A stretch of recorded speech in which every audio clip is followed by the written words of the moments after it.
Bonjour. Comment vous allez? Bonjour. Vous m'entendez ou pas? Oui. Ok, super. Ça va bien? Oui, et vous? Pas. Est-ce que vous voyez bien l'écran? Oui. C'est bon? Ok. Qu'est-ce que vous avez... Enfin, vous l'avez regardé ou pas la vidéo? Ou pas encore? En classe. En classe, qu'est-ce que vous pouvez me dire sur cette vidéo, de ce que vous avez compris sur ce qu'est-ce qu'était que l'immunité innée? En... L'immunité innée, c'est un système de défense qui protège l'organisme. Ok? Quelle Non. particularité, l'immunité innée? Est-ce que vous vous en souvenez? Est-ce que dans la vidéo, c'était dit? Elle est faite rapidement. Ouais. Qu'est-ce qu'il peut y avoir d'autre comme particularité sur l'immunité innée? Il n'y a pas de mémoire. Il n'y a pas de mémoire, effectivement. C'est un des éléments les plus importants de l'immunité innée. Vous avez parlé ou pas d'autres immunités ou vous avez fait que l'immunité innée? Euh, que- Que Hmm, Non, il y a adaptative. Ouais, vous en avez parlé un petit peu ou pas de celle-ci? Non, mais elle nous a juste dit, Elle vous a juste dit quoi par rapport à... juste dit qu'on allait travailler la prochaine fois sur ça. Ok. Ce que vous m'avez dit dans l'ensemble, c'est exactement ce qui regroupe les grandes parties de l'immunité innée. Attendez, parce que je suis en train de voir que j'avais mis un QCM à la fin et qu'il n'est plus là. Donc, je vais le retrouver après. C'est pas grave. OK. Donc, ce qu'il faut retenir d'important sur l'immunité innée, hormis ce que vous avez déjà dit qui est le plus important, c'est que l'immunité innée, c'est la première ligne de défense contre l'organisme. OK? C'est la défense principale de l'organisme. C'est-à-dire que quand il va y avoir une bactérie ou un virus qui va vous infecter, la première immunité qui répond au problème, c'est ce qu'on appelle l'immunité innée. L'immunité adaptative, on en parlera juste après, mais l'immunité adaptative, c'est la seconde ligne. C'est-à-dire que elle arrive, enfin, elle commence son immunité, elle défend l'organisme, une fois que l'immunité innée est déjà en place. D'accord?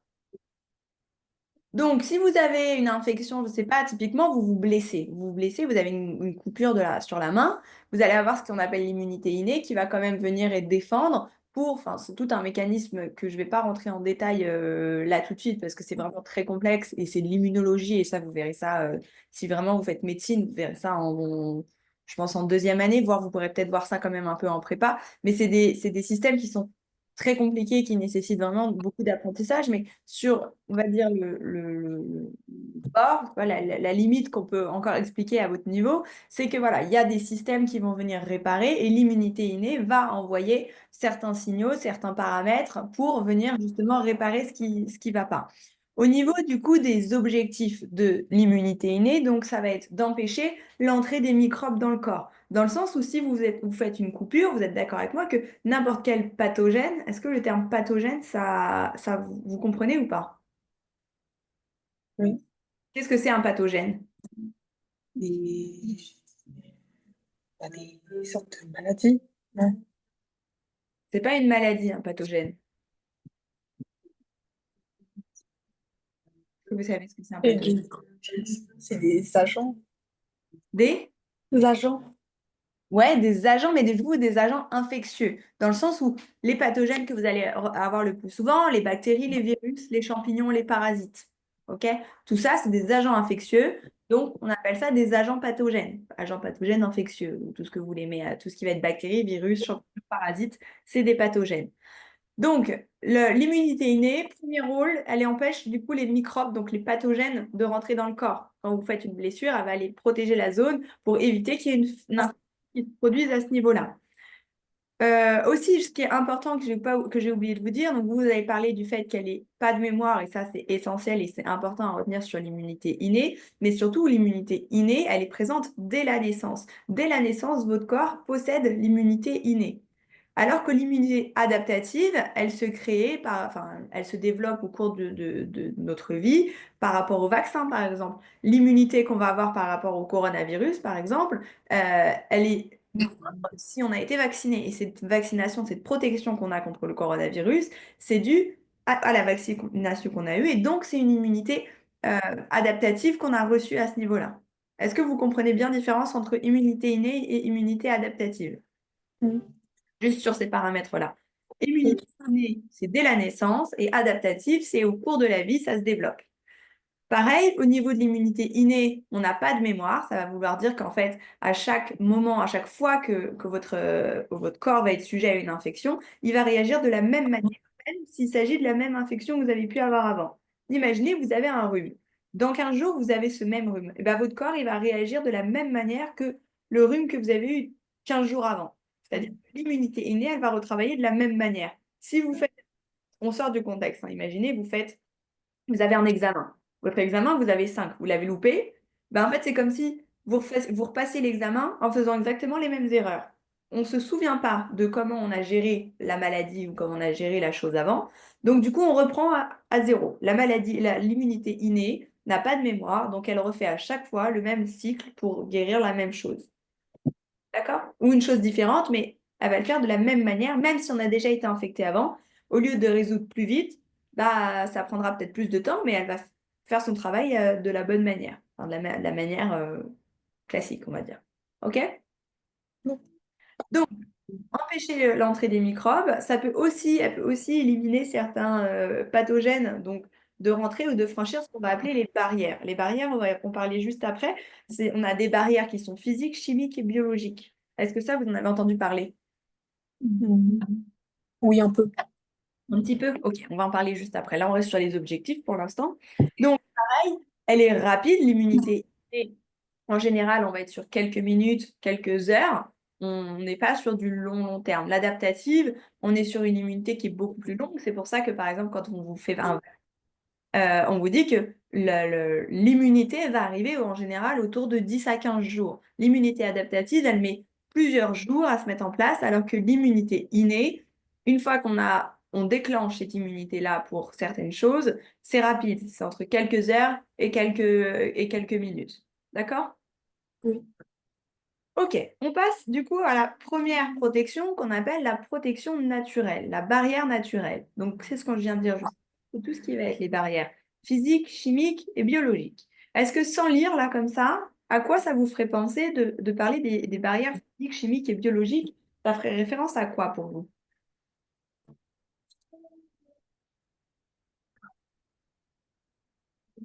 À quoi, si je vous parle d'une barrière physique, on est sur le corps humain, hein, sur le corps, sur les infections. À quoi est-ce que ça pourrait être le physique, barrière physique? La peau. Ouais, la peau. D'autres exemples? Euh, bon, euh, les cheveux. Et les cheveux, ça fait comme. Enfin, ça. Attendez, il y a l'ambulance qui passe. Ah, La peau, c'est une des premières barrières. D'accord? Que quand vous coupez le bras ou n'importe, enfin, quand vous coupez la peau, vous déclenchez une ouverture sur la peau. Donc, la peau, c'est la barrière physique. La barrière physique de la peau est cassée à ce moment donné. Quel autre endroit, typiquement, on peut attraper, on pourrait tomber malade, on va dire? le nez. Ouais, le nez, la bouche, ou par les maladies sexuellement transmissibles. On a aussi donc tout ce qui va être les muqueuses. OK? Donc, la première barrière physique pour les protections, c'est la peau et les muqueuses. La peau, elle va empêcher en fait le passage des microbes, donc par l'immunité innée, qui va envoyer certains récepteurs pour protéger justement le virus, le microbe ou enfin, le pathogène de rentrer. Et les muqueuses, on va avoir le nez, la bouche, les intestins, les parties génitales, enfin, toutes ces parties-là qui peuvent attraper des virus. Comment est-ce qu'une muqueuse, elle se protège? Est-ce que vous savez? Bah, quand je sais pas, il y a des, des microbes qui viennent à l'intérieur du nez, bah, avec une substance pour qu'ils évitent de rentrer à l'intérieur. Exactement. Vous voyez, quand vous avez un rhume, quand on a un rhume, on se mouche beaucoup plus que ça. Pourquoi on se mouche quand on a un rhume? Pour éliminer les pathogènes, pour éliminer les microbes qui sont présents dans notre nez. Donc, en fait, c'est une production, une production du mucus qui va être là pour piéger et pour justement cracher les microbes, on va dire. Un autre exemple, quand vous avez la diarrhée, par exemple, vous êtes malade, vous avez la diarrhée. Le phénomène de la diarrhée, c'est ce qu'on appelle un phénomène de chasse d'eau, entre guillemets. C'est-à-dire que vous avez les microbes qui sont dans votre intestin, et pour que les microbes soient éliminés on va dire le plus vite possible, mais pour que l'élimination des microbes soit correcte, c'est pour ça que vous avez la diarrhée. Ok? Le phénomène de diarrhée, il est uniquement là pour éliminer les microbes. Bon, après, il faut rétablir la flore intestinale et tout ça. On pourra en parler un peu plus loin sur les barrières biologiques, mais c'est pour ça que c'est ces phénomènes-là qui font l'élimination des microbes. Protection, une production de mucus ou diarrhée, ou enfin, même les éternuements. On éternue, on recrache aussi ces microbes à ce moment-là. Est-ce que c'est bon pour les barrières physiques? Non. Ok. Ensuite, les barrières chimiques. Est-ce que chimique, alors on n'est pas non plus dans la chimie profonde, mais on en avait un petit peu parlé de ces petites choses-là. Je crois que c'était au cours de la dernière fois, quand on parlait un peu des enzymes et tout ça. À quoi ça peut vous faire référence, les barrières chimiques? La pH. Comment? La pH. Ouais, la salive. Est-ce que vous connaissez d'autres choses?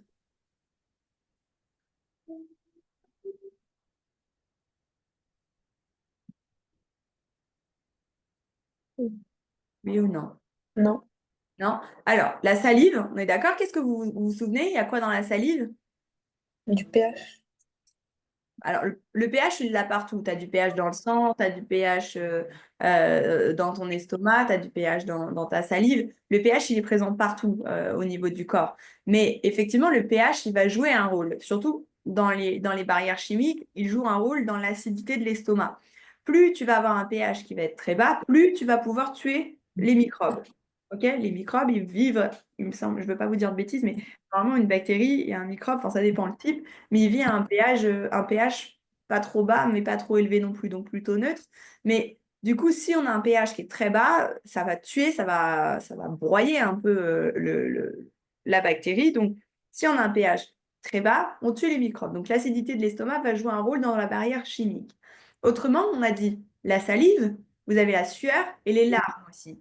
Des fois, quand vous avez des conjonctivites ou des choses comme ça, on a souvent les yeux qui coulent, les yeux rouges et les yeux qui coulent. Ou chez les animaux, souvent, c'est beaucoup plus flagrant. Les animaux, ils ont tout le temps des crottes au niveau du coin de l'œil ici, ou les yeux qui coulent. Et en fait, c'est ça, ils éliminent des bactéries, ils éliminent en fait, enfin les enzymes présents à ces endroits-là vont éliminer et détruire les bactéries. Donc, la barrière chimique, à ces moments-là, elle est utilisée par justement les enzymes présents du coup dans l'estomac, dans la sueur, dans les larmes, dans la salive, pour justement détruire correctement les bactéries. Est-ce que ça, c'est plus clair? C'est compris? Ouais? Ok. Ensuite, on a les barrières biologiques. Les barrières biologiques, ça peut vous faire penser à quoi?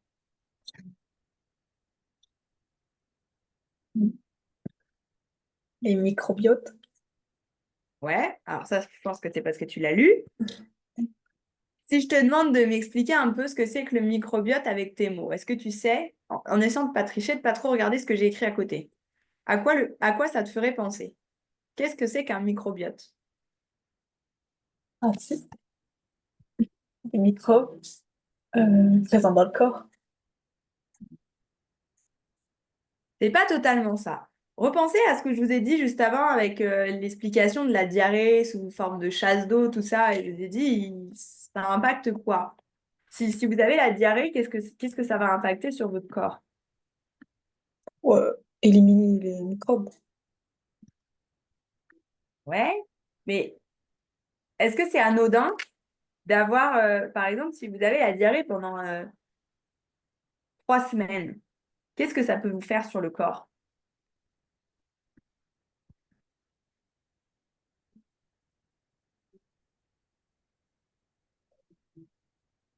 Je sais pas. Vous savez pas? C'est Non. pas, c'est pas anodin d'avoir la diarrhée, c'est que vous avez un virus qui n'arrive pas à être éliminé. Et donc, le phénomène de diarrhée, enfin, je prends cet exemple-là principalement, hein, mais vous avez une irritation en fait des intestins. Et du coup, c'est ce qu'on appelle le microbiote. Le microbiote intestinal, c'est ce qui va être du coup au niveau enfin, de la protection des intestins. Pour que les barrières biologiques soient correctement respectées, on va dire, et correctement protégées plutôt, on met en place, enfin, il y a des bactéries qui vont proliférer à cet endroit-là, et donc il va falloir prendre des traitements comme, mince, j'ai oublié les noms, des probiotiques ou des choses comme ça pour aller protéger ce qu'on appelle la flore intestinale, et donc, autrement dit, le microbiote intestinal. OK? Est-ce que c'est un peu plus clair? Mhm. C'est pour aller éliminer le pathogène et protéger de nouveau les intestins. Donc, en fait, la barrière biologique, c'est juste le microbiote qui doit être amélioré. OK? Mhm. Est-ce que c'est compris pour tout ce qui est, du coup, les barrières naturelles? OK. Ensuite, on va passer à qu'est-ce que c'est, enfin, qu'est-ce qui va se passer en cas d'infection? Est-ce que vous savez qu'est-ce qui pourrait se passer? Sans lire, essayez de m'expliquer. Je pense qu'avec vos mots, quand vous avez une infection ou une inflammation de quelque chose, qu'est-ce qui se passe sur votre corps? Bah, ça rougit. Ouais, J'imagine. donc ça c'est les symptômes. Ah, Mais on garde ça en tête. Qu'est-ce que ah, vous pouvez dire d'autre? il se modifie. Ouais, mais qu'est-ce qui se modifie? Les, les globules blancs Oui. Les globules blancs, est-ce que vous vous souvenez à quoi ils servent les globules blancs? détruisent les microbes. Très bien. Donc ça, c'est hyper important, il faut bien le retenir. Pareil, vous le reverrez en immunologie plus tard, mais effectivement, les globules blancs, ils jouent un rôle très important à ce niveau-là. Qu'est-ce que vous savez d'autre? Bah, il y a des lymphocytes. Ouais, qu'est-ce que vous pouvez dire par rapport à ça? Bah, c'est des globules blancs aussi. Non. C'est C'est des globules blancs aussi qui éliminent les microbes. Ah non, c'est ça aussi. si je vous demande les étapes, est-ce que vous savez me dire les étapes d'une inflammation, qu'est-ce que ça pourrait être? L'étape globale, du début à la fin d'une inflammation, est-ce que vous avez déjà entendu parler? Est-ce que vous savez me dire du coup comment mon immunité elle va pouvoir se mettre en place à partir de cette réaction inflammatoire? Qu'est-ce que c'est déjà une réaction inflammatoire? Est-ce que vous savez? Ça brûle. Ça? Ça brûle.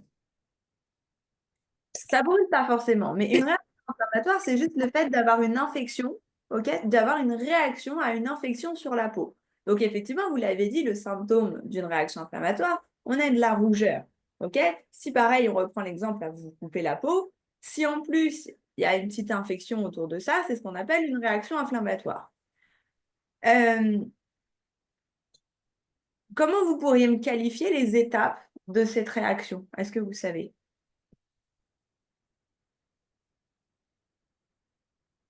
Euh,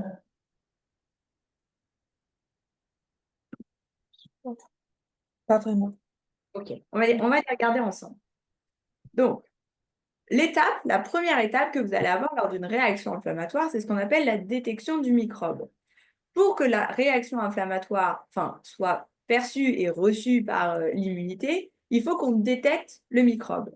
Autrement dit, en fait, la réaction, elle se déclenche à partir du moment où le microbe, le pathogène, il a passé ce qu'on appelle du coup la barrière. Ok. Donc, soit il est passé par la barrière physique, chimique ou biologique. Mais il a été reconnu, on l'a repéré, il est là. C'est comme si euh, vous allez au Stade de France, hein, vous allez voir un match de foot ou quoi que ce soit, et d'un seul coup, il y a quelqu'un qui se met à courir sur le terrain, alors que de base, il n'est pas censé être là. Et d'un seul coup, on le voit. Ok, donc c'est à partir du moment où quelqu'un est pas à la bonne place et qu'il est perçu, il est vu, il est détecté. Donc on a la détection du microbe. Comment est-ce que vous savez quelle est la cellule qui va aller détecter le microbe? Comment on appelle ça? Ah, On appelle ça les macrophages. Les macrophages, c'est des cellules qui sont en premier lieu pour la phagocytose. Je ne sais pas si vous avez déjà entendu ce terme-là. Mais on appelle ça la phagocytose. La phagocytose, c'est le fait de manger la cellule, de manger le pathogène. Donc, qui va d'abord détecter qu'il y a un microbe? C'est une cellule sensorielle. Une cellule sensorielle, ça peut être du coup le macrophage. Il va la reconnaître grâce aux récepteurs qui sont présents autour de votre cellule sensorielle. Ensuite, il va se passer ce qu'on appelle la libération chimique. Vous avez une question? Non? Ok, pardon. Ensuite, il y a ce qui s'appelle la libération des signaux chimiques. Ça, c'est un peu de la chimie, on va dire, avec l'histamine et la prostaglandine. Est-ce que ça, vous savez ce que c'est? Non. C'est des récepteurs dans le corps qui provoquent une vasodilatation. Vasodilatation, est-ce que vous savez ce que c'est? Non. Vasodilatation, ça concerne donc les vaisseaux. Vaso, c'est vaisseau. Ok. Et dilatation, c'est un élargissement. Donc, l'histamine et la prostaglandine, c'est des récepteurs qui vont provoquer une vasodilatation. Donc, autrement dit, je vous l'ai mis entre parenthèses, c'est l'élargissement des vaisseaux. Quand on a les vaisseaux du coup qui sont plus élargis, agrandis, si on voulait des termes un peu plus simples, qu'est-ce que ça va faire sur le reste du corps? Si d'un seul coup, vous ouvrez le robinet pas fort, et puis d'un seul coup, vous l'ouvrez très fort, qu'est-ce qui se passe?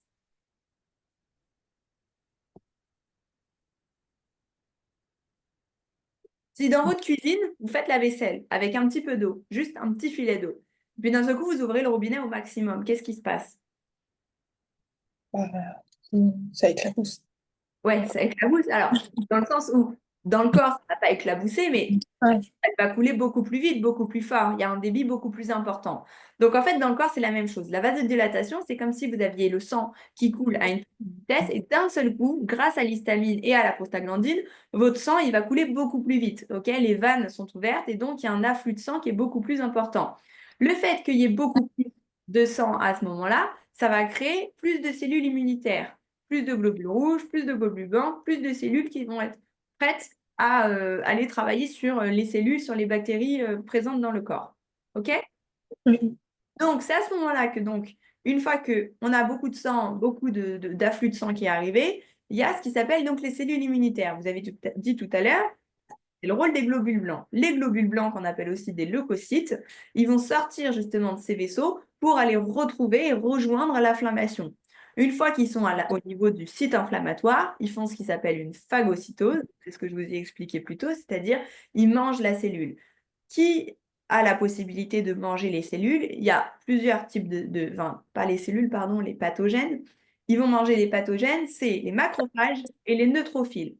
Vous le verrez aussi plus tard, ça a des formes un peu différentes, ça a des rôles un petit peu différents, mais principalement, le rôle du macrophage et du neutrophile, c'est d'aller engloutir, manger, détruire, vous utilisez le terme que vous voulez, les microbes qui sont présents dans le corps. OK?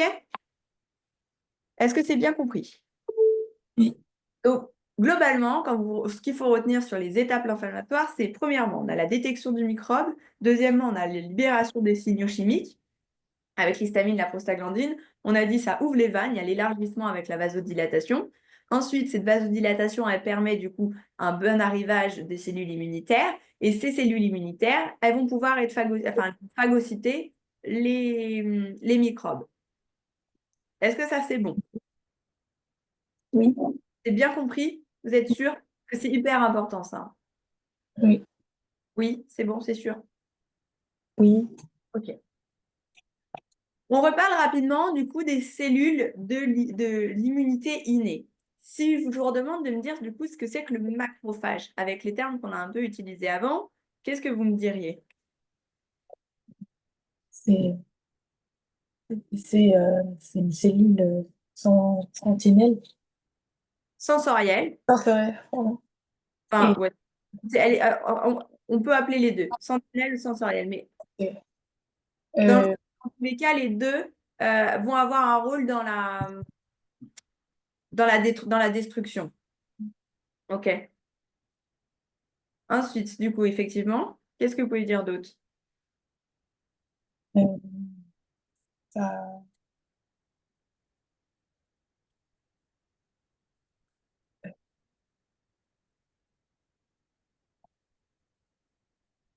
C'est quoi le principal rôle que je vous ai dit des macrophages? ouais, et éliminer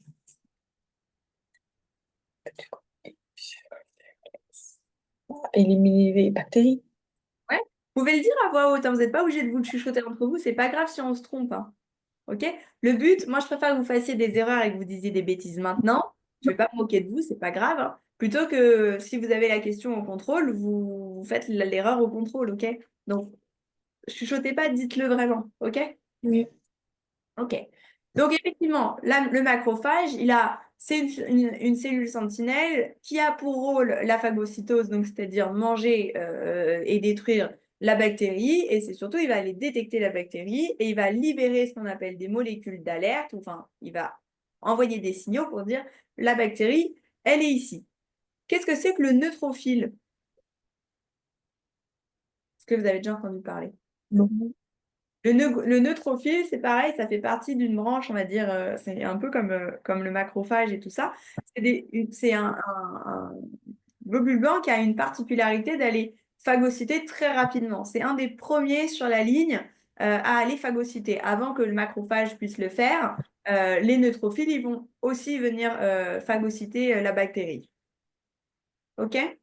Oui. Qu'est-ce que c'est que le mastocyte? Est-ce que vous avez déjà entendu parler? Non.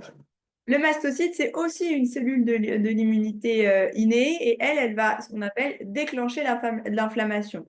C'est elle qui va libérer l'histamine. Donc, la libération de l'histamine, vous vous rappelez, avec la prostaglandine, ça fait une vasodilatation. Et donc, le mastocyte, il déclenche l'inflammation. Donc, c'est lui qui est aussi un vecteur de la libération d'histamine et donc sur une conséquence de vasodilatation derrière. OK? Oui. Les cellules dendritiques, est-ce que vous avez déjà entendu parler? Non. Les cellules dendritiques, pareil, je ne vais pas en parler trop maintenant parce que c'est assez particulier et c'est vraiment spécifique de l'immunologie pure. Euh, c'est assez rigolo à voir au microscope. J'aurais pu vous mettre la photo, j'ai vu ça en première année à la fac. Vous vous retrouvez avec vraiment des cellules avec des branches. Et donc ces branches-là, en fait, elles vont attraper les microbes et à travers le microbe qu'elles attrapent, en fait, elles vont ce qu'on va faire, enfin ce qu'on va appeler l'information de l'immunité. Dans le sens où elles travaillent un petit peu et ce qu'elles n'ont pas réussi à faire ou qu'elles ne sont pas capables de faire, elles vont transmettre cette information et c'est l'immunité adaptative qui va prendre le relais. OK? Oui.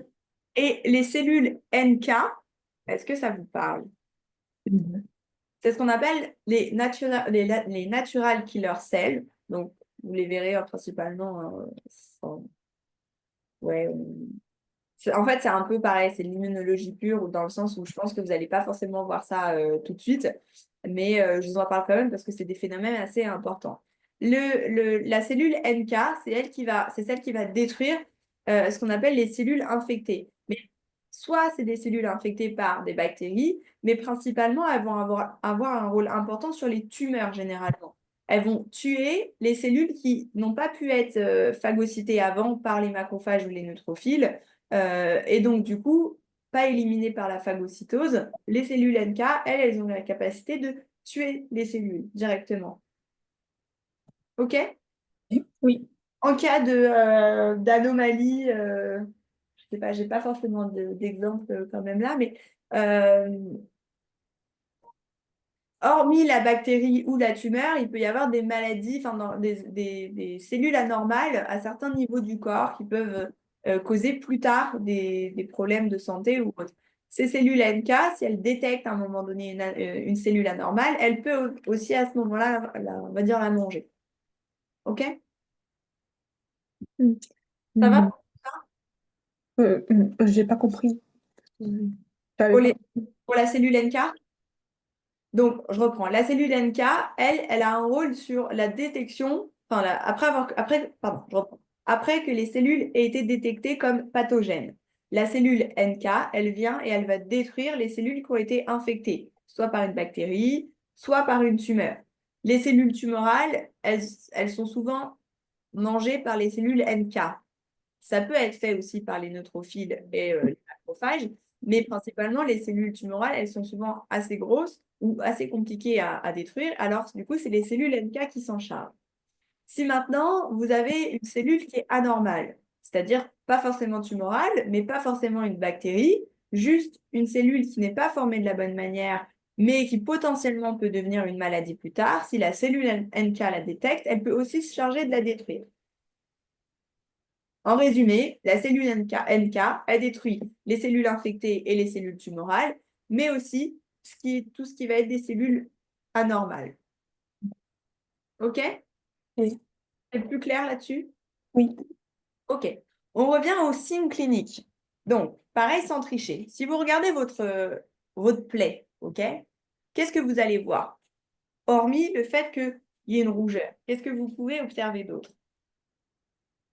Du sang. Ouais, du sang. Le sang, du coup, au niveau du toucher, si vous touchez là où vous êtes blessé, qu'est-ce que vous sentez? Une douleur. La douleur, très bien. Et au niveau de la sensation que vous allez détecter, quel exemple je pourrais donner? Si vous brûlez quelque part, vous mettez votre main sans faire exprès sur du feu. Si vous touchez l'endroit où vous vous êtes brûlé, vous sentez quoi? C'est gonflé. Il y a du gonflement. Et en dernière chose, si vous touchez, imaginez que vous êtes brûlé là, vous touchez ici, puis vous touchez là après. C'est quoi la différence? Texture. Ouais, mais pas forcément. Ah, brûlure. Ouais, une brûlure presque, mais alors je pense qu'on va faire autrement. Euh, vous êtes déjà fait piquer par des moustiques? Oui. Ok, quand vous vous faites piquer par un moustique, vous grattez, vous grattez, vous grattez, vous êtes d'accord? Ok. Maintenant, si vous touchez l'endroit où vous êtes fait piquer par un moustique, et puis vous touchez, je sais pas, un autre endroit de votre corps, c'est quoi la différence de sensation? Quelle est la différence?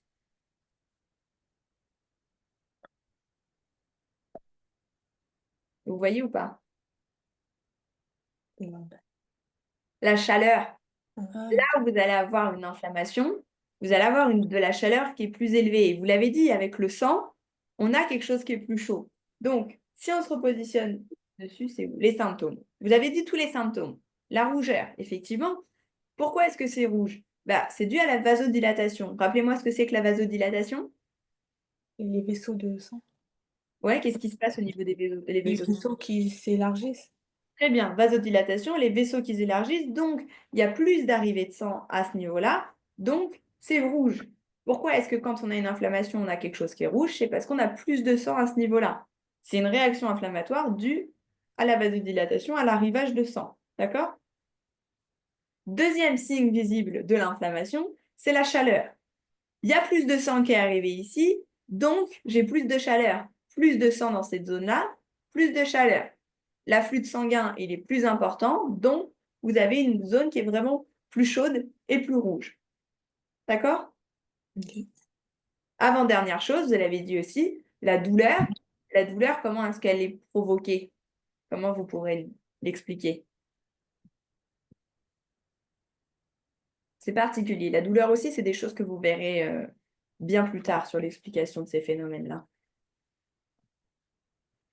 La douleur, c'est dû à beaucoup de choses, mais principalement, on peut parler de la pression sur les tissus, dans le sens où si vous avez une coupure, bah, ça va tirer les fibres de la peau, on va dire, les tissus. Donc, c'est douloureux à ce niveau-là.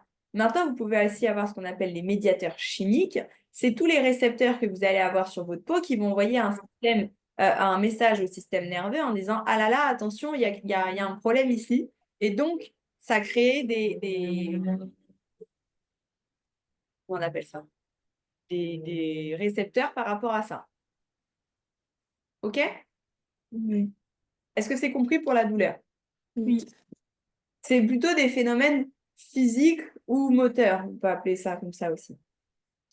Et enfin, du coup, le gonflement, le gonflement, il est dû en fait au fait que on ait de la rougeur, c'est-à-dire la vasodilatation, l'excès de sang à ce niveau-là, l'excès de chaleur, donc on a un gonflement. Le stockage du sang sous la peau ou le stockage du sang tout court à un endroit particulier, même si vous avez un bleu, un hématome, vous faites un bleu. La réaction du bleu, elle est due à quoi au niveau du muscle? Est-ce que vous savez? Est-ce que vous pouvez me répéter ça? Quand vous avez un bleu, vous êtes déjà cogné quelque part. Imaginez vous vous cognez contre un coin de table. Vous avez un bleu après, potentiellement. À quoi est dû le bleu? Comment est-ce qu'un bleu, ça se forme? Euh, Est-ce que vous savez? C'est quand un vaisseau de sang il s'éclate. Exactement. Et donc, en fait, c'est ça aussi. Moi, je vous ai fait l'exemple de la plaie sur la main ou n'importe où, mais c'est aussi une inflammation. Vous avez la rougeur qui va apparaître sur la peau. Alors, c'est plus ou moins rouge parce que du coup, ça devient plus bleu ou jaune ou vert en fonction de l'étape de ton bleu.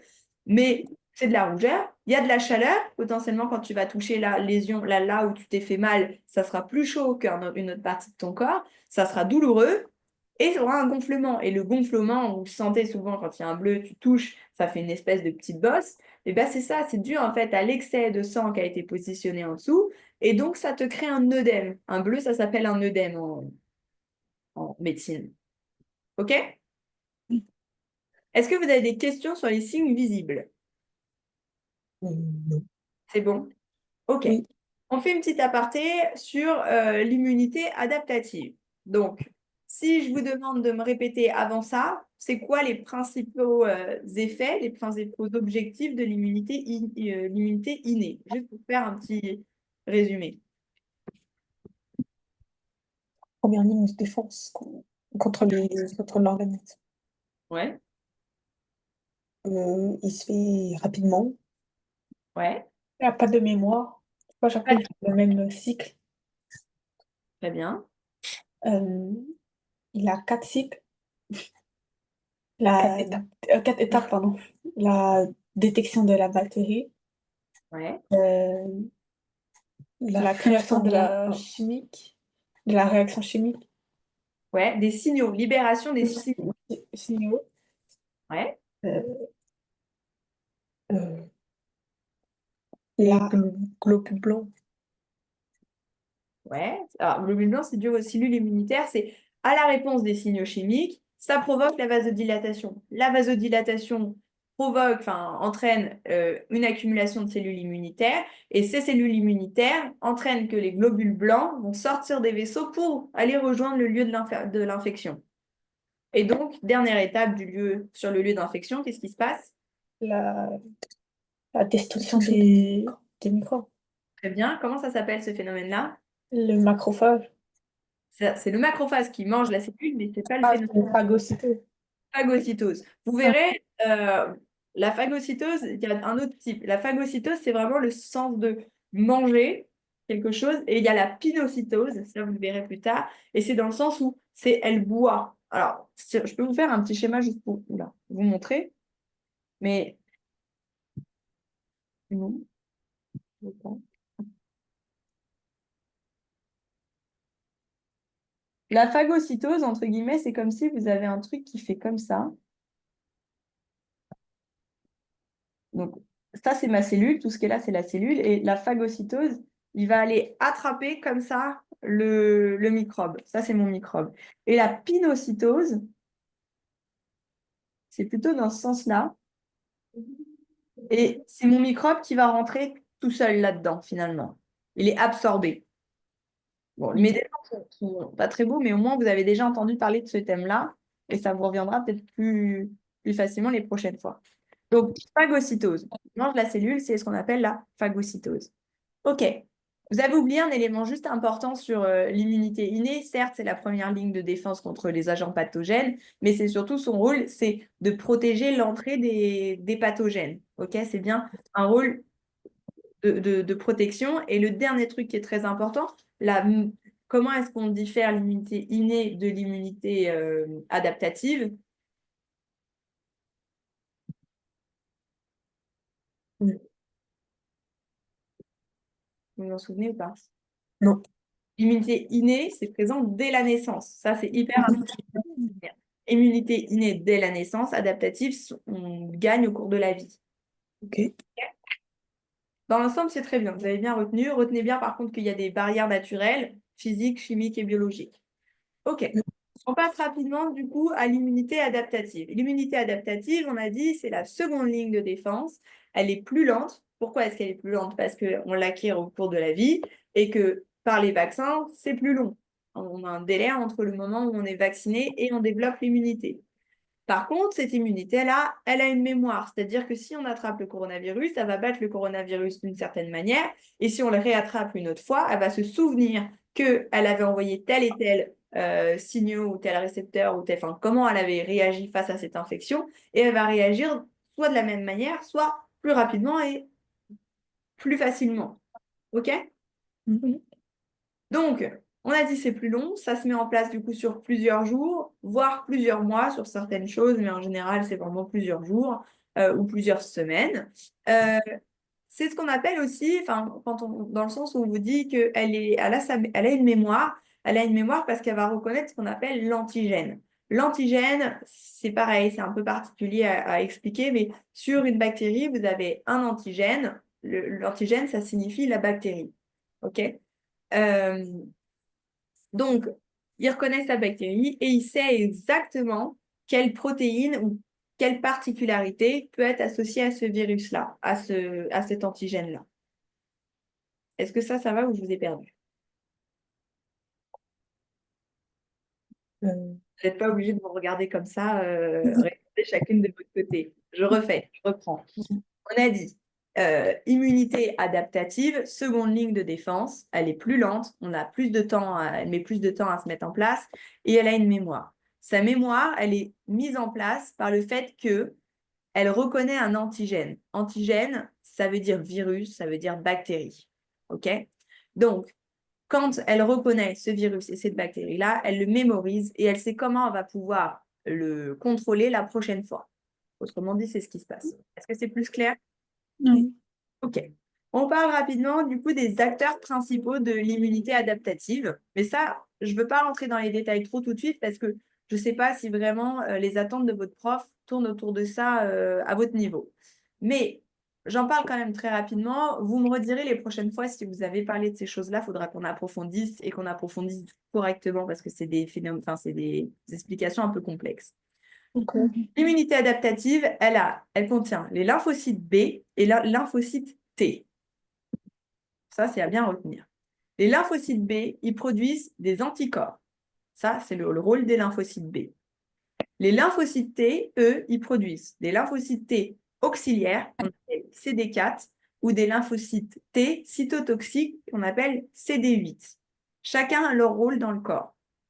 Je ne rentre pas trop dans les détails, mais les lymphocytes T auxiliaires, leur rôle, c'est de coordonner la réponse immunitaire, dans le sens où ils vont repérer l'inflammation et c'est eux qui vont se créer, se multiplier et qui vont aller réparer le problème sur le virus, le détruire ou essayer de répondre correctement à ce qui se passe au niveau de l'immunité.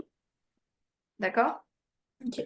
Là, les lymphocytes T cytotoxiques, donc CD8, eux, ils vont tuer les cellules infectées.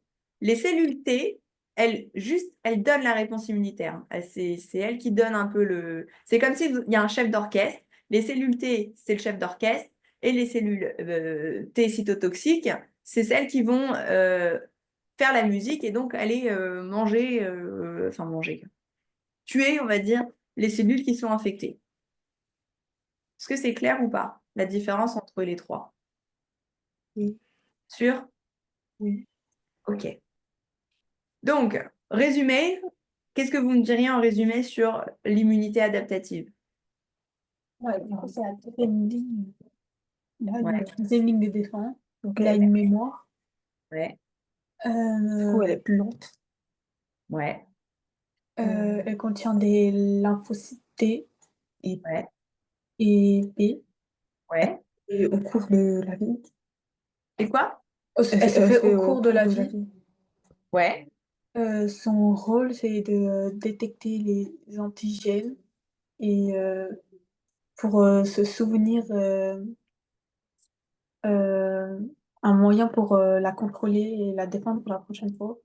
très bien. À Et, quoi il sert le lymphocyte B? Est-ce que vous vous en souvenez? euh, euh, Le lymphocyte B, c'est celui qui non, il non. produit les anticorps.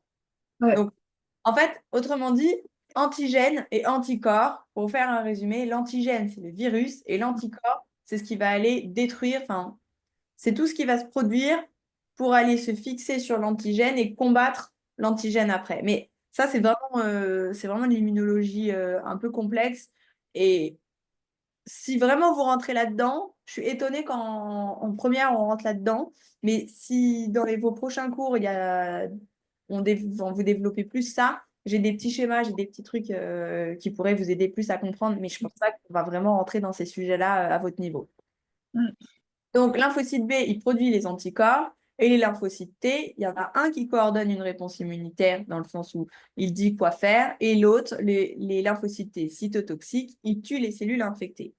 Ce qu'il faut retenir aussi à la fin de tout ça, c'est que l'immunité adaptative, elle prend le relais lorsque l'immunité innée n'est pas suffisante. OK? Notre corps, il est fait pour combattre tout ce qui peut arriver, tous les virus, toutes les maladies, tout ça. Sauf que, imaginez, c'est pour ça qu'en France, on se fait vacciner contre pas mal de choses, ou si vous allez dans certains pays, ça nécessite aussi d'autres vaccinations. Parce que notre corps, il est habitué à certaines maladies, mais si on va des fois dans d'autres pays ou à des endroits où il n'y a pas ces maladies-là, notre corps, il n'a jamais été vulnérable face à ça. Il va développer une immunité innée moindre, et du coup, on aurait besoin de cette immunité adaptative grâce au vaccin pour aller combiner un peu plus ce qui ne peut pas être pris en charge par l'immunité innée. OK? Est-ce que vous avez des questions sur tout ça? Non, non. Non?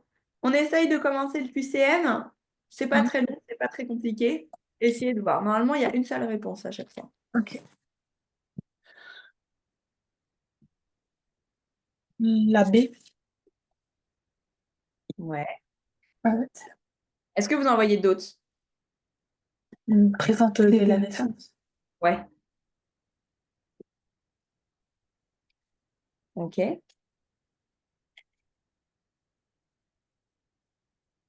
C'est le texte. Ah, c'est bon. Ok. Qu'est-ce que vous en voyez d'autres ou pas? Non. Non, c'est bon. Ok. Ensuite, La salive. ouais. Bon, en fait, il y a plusieurs bonnes réponses. Alors, le microbiote. Ouais.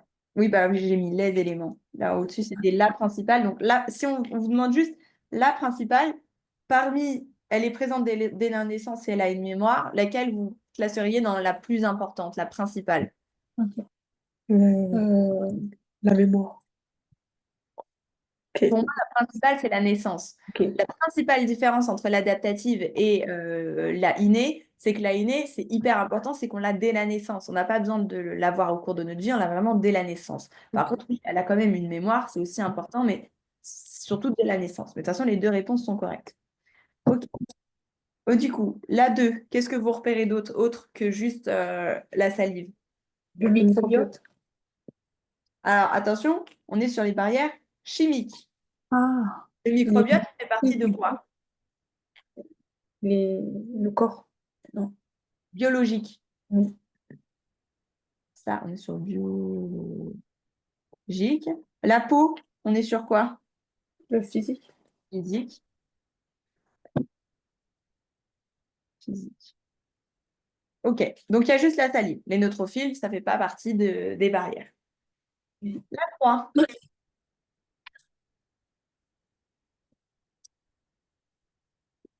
Il provoque la vasodilatation.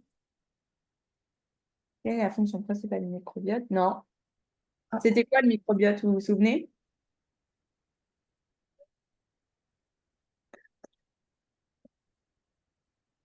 Le non. microbiote, c'est ce qu'on a au niveau de l'intestin. Je vous ai dit, c'est ce qui va protéger qu'il y ait des pathogènes qui s'installent. C'est pour ça qu'on ait une flore intestinale correcte, c'est-à-dire flore intestinale et microbiote, c'est la même chose.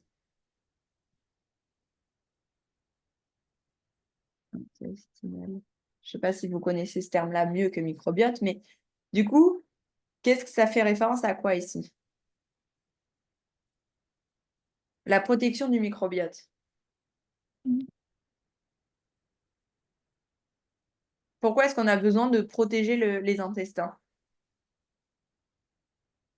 Pour empêcher les microbes de s'installer. Pour empêcher les microbes et les pathogènes de s'installer. Mhm. Clair pour ça? Oui. Ok. La 4. Le macrophage. Ouais, macrophage. La cellule NK, elle peut ou elle peut pas? Elle peut. La cellule NK, elle détruit. Elle ne De- défend pas. OK? Mm. Le mastocyte, il peut ou pas? Non.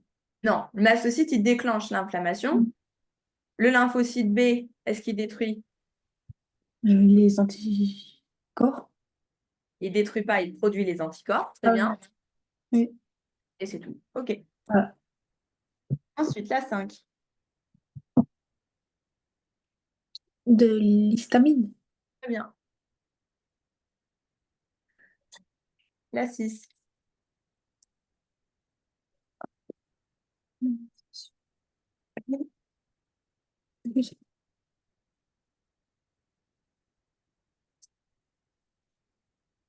La B. Très bien. Effectivement, on a un, détection du microbe.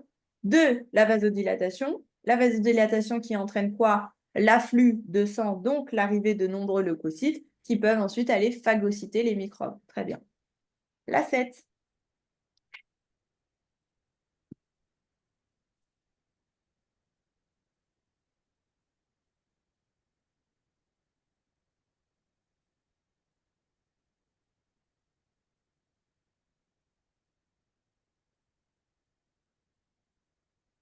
La cellule NK. Très bien, la cellule NK. Ensuite, la 8. Perte de connaissance. Très bien. La 9.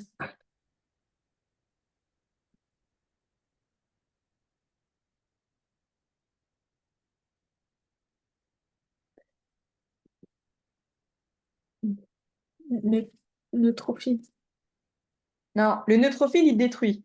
Ah, Enfin, il détruit, il phagocyte. ah,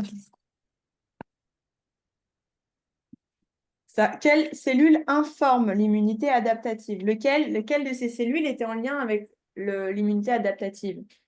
Je t'ai dit, il a des espèces de petites pinces, il attrape et il détecte, et ce qu'il détecte, il le transmet à l'adaptative. la mastocyte. Hein? La cellule NK. Non, Donc, la. la cellule, on reprend. La cellule NK, elle a un rôle dans la destruction des cellules infectées ou tumorales ou anormales. Le mastocyte, lui, il est là pour déclencher l'inflammation et libérer l'histamine. Le neutrophile, il phagocyte. Et la cellule dendritique, c'est elle qui va capter avec En fait, c'est un peu comme si elle était comme ça et avec des filaments un peu comme ça, votre cellule dendritique. Autrement dit, c'est pas du tout ça vraiment représenté, mais c'est pour vous l'expliquer. Donc, typiquement, avec ses bras, elle repère là où il y a des problèmes et elle informe l'immunité adaptative que ici, il y a quelque chose à aller guérir, on va dire. OK? Ok. La 10.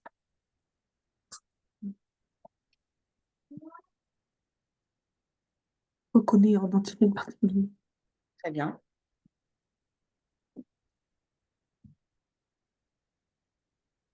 Le lymphocyte B. Quelle cellule produit les anticorps? Tu m'as dit lequel? Le B. Ouais. Et enfin, la 12.